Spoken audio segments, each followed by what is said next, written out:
Hey, hey. Welcome everybody to Miss Glow's Kitchen, where there's sugar, spice, and everything nice, where we slice, dice, and entice, using everything we can, from peppers to allspice. What's up, my people? Y'all know what time it is? See y'all in the kitchen. Look at these green beans.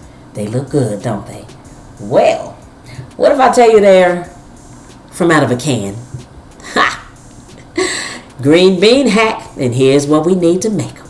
We need some green beans. Red potatoes, you can use russet potatoes if you like, but I'm going to use red potatoes. Smoked meat, any kind of smoked meat. I'm going to use smoked turkey tails, but any kind of smoked meat you like, your favorite, use it. All right, so I got some vacuum packed, frozen. We'll get to that in a minute. All right, so we're going to need some vegetable broth. You can use chicken broth if you like. Seasoned salt, onion powder, garlic powder, minced onions. If you have some other seasonings you normally use in your greens or your green beans, like some thyme, some oregano, by all means feel free to put it in. But this right here, I promise you, will do the trick. All right, so let me tell you something. If you don't tell somebody these green beans are from out of a can, they won't know. All right, y'all know what I always say. Ain't nothing to it but to do it. Let's get to it. And stop talking so much, telling everything. So if your meat is frozen, there is no reason to thaw it out. Put it in the pot and bring it to a boil. After you brought it to a boil, all right, you want to pry these apart. You want to make sure they're separated in the pot. All right, and once these are separated, you're going to put a top back on them. And we're going to boil these for 45 minutes, about 30 to 45 minutes. All right, so after 30 to 45 minutes, this is what we're looking at. No need to cook the meat all the way. The beans are going to go in with it. Taste your stock here. That's how you're going to control the salt in the dish. You're going to taste your stock. After that, I'm going to put the stock down on low. You can see it's got a little skim on the top. See that? All right, we're going to remove these. All right, because we're going to take the meat off the bones. We're not going to put the bones in the dish. So this has got one big bone running up the middle of it. But we'll talk about those later. All right, and so after that, make sure we rinse the beans. So you want to open the cans. You want to rinse them under cold water. Just rinse them for a couple minutes. That's fine. You want to put them in the pot. The secret to it here is you want to make sure that these beans are submerged in that stock. Keep in mind that these are coming out of a can and they are already done. All right. So what we want to do is you're going to keep this on low and you're going to submerge these. You're going to leave them because what happens is these beans, they're going to absorb the flavor. All right. We're up to the part with the potatoes. Now what happens if you're using russet or another kind, you want to make sure you peel them. These I washed, scrubbed them. I do not want to peel them. Now red potatoes, you can either peel them or not. So it depends. If you don't want the skin, don't do it. I'm not going to peel mine. I'm just going to cut them. All right. So it depends on how big the potatoes are. It depends on how big you want your potatoes in the dish. So you're going to eyeball and you're going to figure it out. So I know, you know what, because you can always leave them kind of big because you can cut them with a fork while you're eating the beans. But if you don't want to do that, then of course you can cut these in, I would say about 6, because red potatoes are kind of small. So if you want to cut them in about 6 pieces, that's fine. The smaller ones, you cut it in about 4. So that'll give you some idea of how to cut your potatoes. And that should work out. So you want to do them all like that. And you want to put as few or as many potatoes in the dish as you like. So you'll see in a moment, I'm only going to use 3 of these. I have 5 potatoes, but I'm only going to use 3. All right.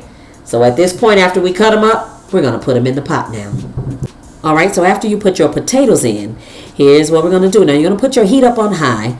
So you're going to put about a cup of the veggie broth in here. You just want to make sure you have enough liquid so that these will boil and the potatoes will cook. All right, all of the seasonings that I had right there, you're going to put about 2 tablespoons full. So about 2 tablespoons. All right, and then you're going to taste it because you know that seasoned salt, you want to be careful with it. You don't want to oversalt your dish. So if you want to start off with 1 tablespoon, taste it, and then put another tablespoon in, that'll work. All right, so be really careful you don't oversalt this dish.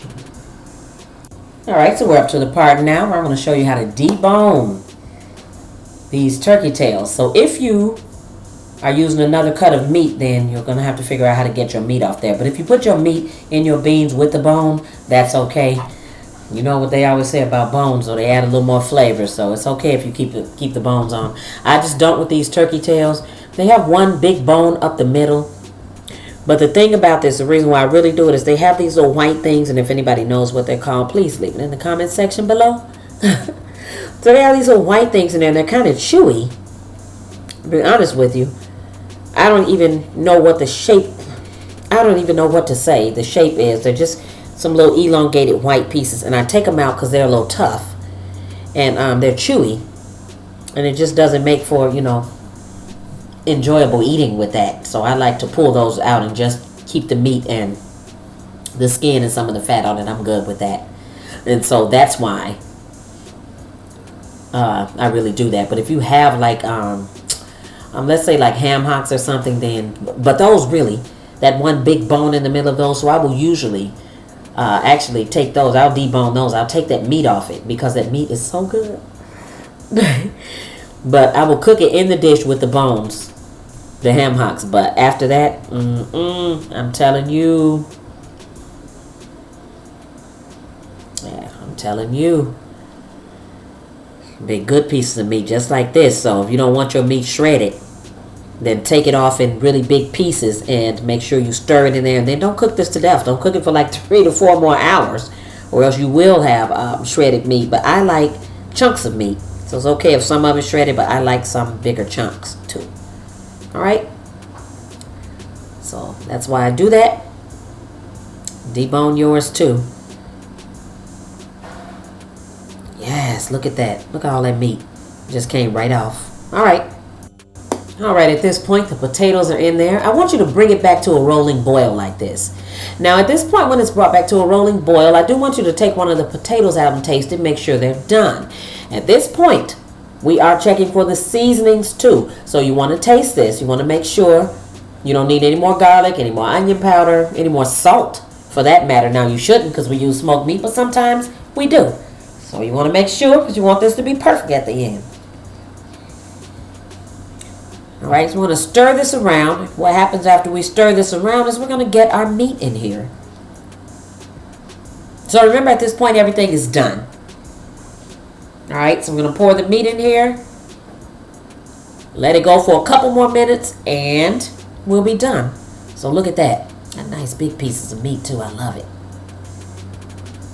Alright, good. Here's what they look like after they're done, and I put them in a bowl. Y'all better go make this. It's so good. Thanks for watching. See y'all next time.